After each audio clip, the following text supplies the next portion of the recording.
Hello again, I am Blunty, and I, like I imagine a fairly big chunk of the people who did the old clickaroo on this videola, are sitting in hype holding patterns, waiting for Starfield. Some are waiting on the premium price-gated early access, some are waiting for the regular launch, some are waiting for the first reviews and first impressions. It is my personal intention to play the game on PC. I do have an active Game Pass subscription right now, so I could play it there without spending any additional money. Or I'm also signed up for a reviewer's key, basically. So whether or not I get one of those, I don't know. But I might actually be forced to play this game on Xbox when it launches. Because right now, as of a couple of days ago, my main gaming rig pooped its pants. It's not working. It's not booting anymore. I've got to try and disassemble it and reassemble it to see if I can figure out what the problem is. But yeah, right now I don't have a main gaming PC. If I can get Starfield running on the Origin Ally, which is something I've talked about in a video before, I might try and play it there. But chances are, unless I can get this PC fixed or replaced or whatnot, which considering my budget right now, no. Yeah, I might be stuck trying to play Starfield on console, which, as I'm about to expand on throughout this entire video, it's going to suck. It's going to suck hard. Tell you what, why don't you go ahead and leave a comment in the down below what and where and how you intend to be playing Starfield. Are you going to Game Pass it? Are you going to buy it outright? Are you console? Are you Windows Store? Are you Steam? What's your deal? One of the louder issues potential players have been expressing concern about in the lead-up to launch was the reveal and official confirmation that Starfield on consoles will be locked to 30 FPS, something that, frustratingly, is becoming more common again on consoles as they struggle to keep up with new games. Wasn't this next-gen console generation supposed to be the 60 FPS generation at last? Yeah, not so much. And when I say it's locked to 30 FPS, I don't just mean by default, I mean just locked. There is no option for an unlocked frame rate for those users with a variable refresh rate and FreeSync compatible TV or monitor. No choice between what has become relatively common to call quality mode versus a performance mode, where the first one prioritizes visual fidelity and the second one prioritizes a 60 FPS target at the cost of resolution or certain graphical settings like shadows and LED loading and maybe ray tracing. No, instead, in Todd Howard's endless arrogance, he has made the decision for all of his customers all at once. If you're playing console, you're at 30 FPS. Screw you.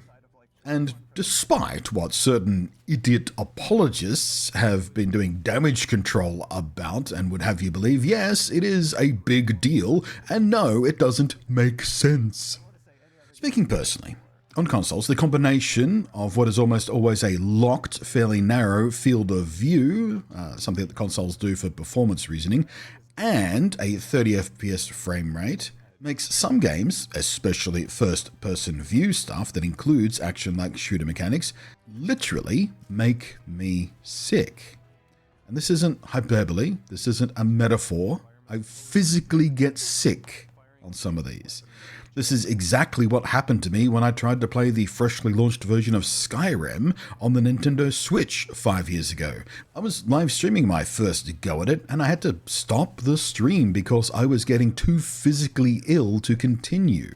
And I made a video about that experience. That video did very well, got lots of views and stuff, but I had countless people calling me a liar or a fraud, or that I was just making it up for drama and clickbait forever. They didn't believe me.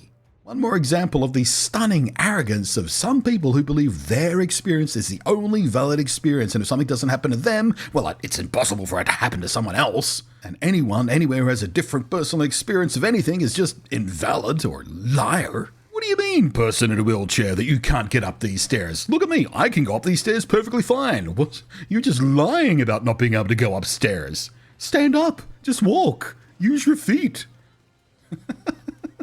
Jesus wept. Some people, I swear to God.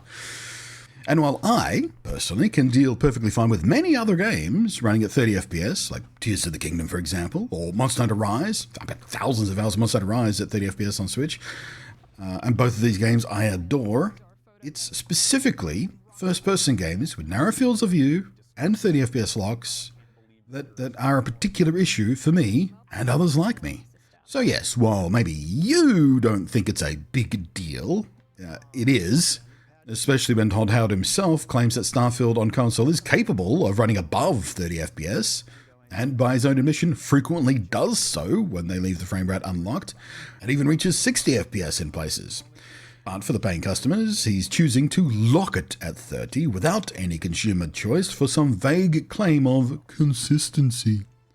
It's like this idiot and well-known liar Todd Howard has been asleep while FreeSync Premium and VRR have become a thing that make fluctuating frame rates and unlocked frame rates perfectly presentable and desirable and frankly preferable a lot of the time.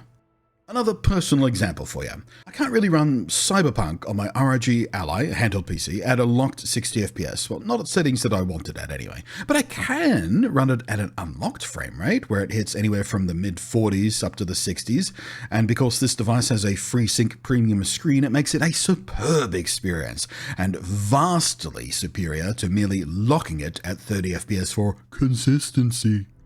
Which finally brings me to the last point I want to make. Both Skyrim and Fallout 4 got 60 FPS mods on console, some of which also include making the field of view larger, and it was extremely simple for modders to accomplish this. Literally, it's just 2 lines of plain text in a single INI file for changing the frame rate, and another single line for altering the field of view. Some of these mods also go further and change a few more hidden graphical settings not exposed to console settings pages to further balance performance, resolution, and presentation.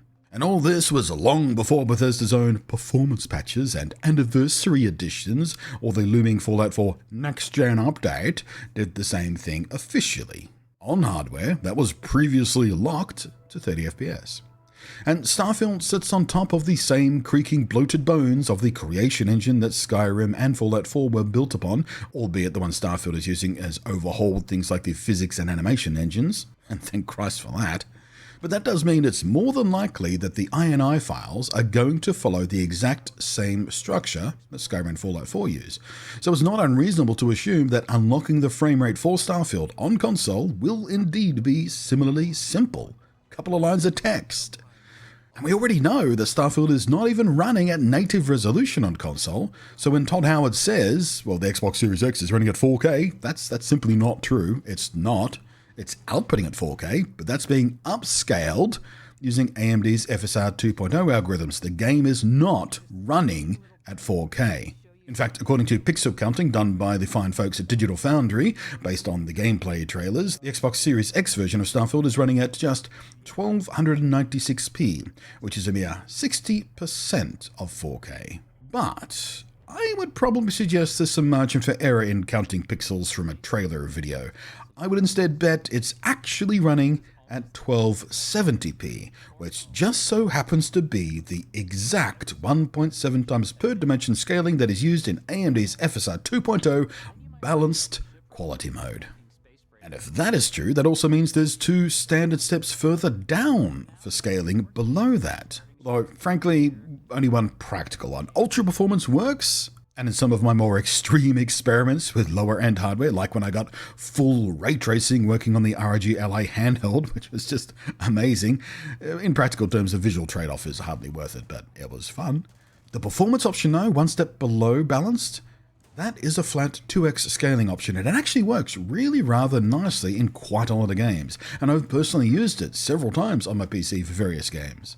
However, while we're talking about lowering the internal resolution of the game in the hopes of freeing up more performance headroom to target 60 FPS for Starfield on consoles, it's also important to note it's often just not that simple. It doesn't always work like that. Starfield, for example, is doing a lot of CPU-heavy stuff, as evidenced by the now famous sandwich pile example of how object permanence, collision, and physics simulation have been stepped up over previous creation engine games. So it's also a safe bet that Starfield will likely be CPU throttled on the consoles thanks largely to its refurbished physics engine, and simply changing the resolution in hopes of boosting the upper limit or average frame rate might not do much under that circumstance because, well, resolution and all that sort of stuff is a function of the GPU stuff, not the physics stuff which happens on the CPU side of things. But then we come back to Todd Howard's own words, and his claims that the 30 FPS lock is specifically about the graphical fidelity that he wants this game to present. So we are back to talking about graphics. And again, in his own words, how it's often running way above 30 FPS, sometimes at 60. But on consoles, we do lock. But if that is the case, if that is the truth, and it's, only half the time the truth spills out of that idiot's face, why not just give players the choice? Give us the choice of what kind of experience we want for the game we are paying for. It's a literal accessibility issue for some people, like yours truly.